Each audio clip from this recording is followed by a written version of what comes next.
This is technically the last Sunday of Epiphany, and Epiphany, is this season. It can be 5 weeks all the way to 8 weeks, depending on kind of when Easter comes. And, it's the season of epiphanies, things that revelations to us, right? And then as we kind of move into Lent, I always feel like I'm behind before we even start Lent, which is we're having our Fat Tuesday gathering Tuesday night at Homesteader, so we'd love to have anybody and everybody join us. It'll be a nice time for us to be together, but also kind of think about who do we want to be and how do we want to change and continue to be transformed.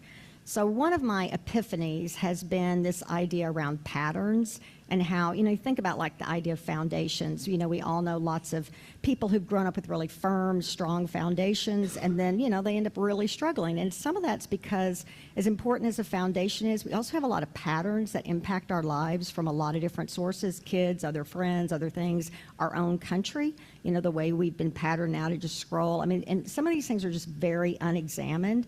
And the scripture is also sort of a pattern for us. And so I want us to kind of look at that together this morning. So on the last 2 Sundays, we've been doing the Sermon on the Plain, which is different from Matthew's Sermon on the Mount, which is 4 times longer. And in Matthew, Jesus shows up, more like Moses, more like a rabbi.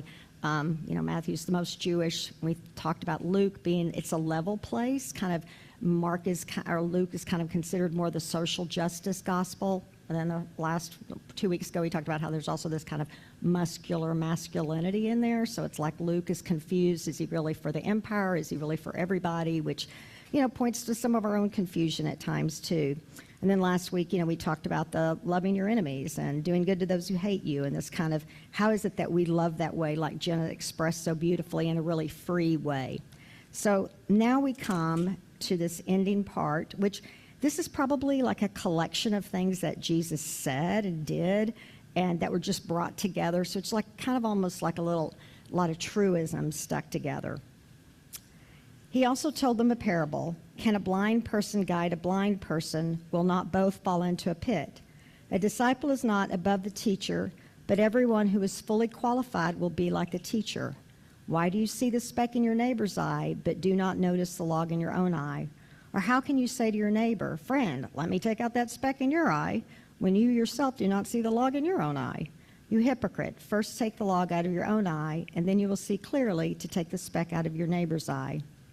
No good tree bears bad fruit, nor again does a bad tree bear good fruit, for each tree is known by its own fruit.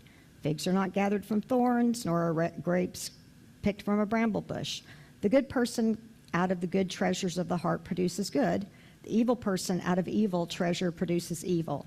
For it is out of the abundance of the heart that the mouth speaks.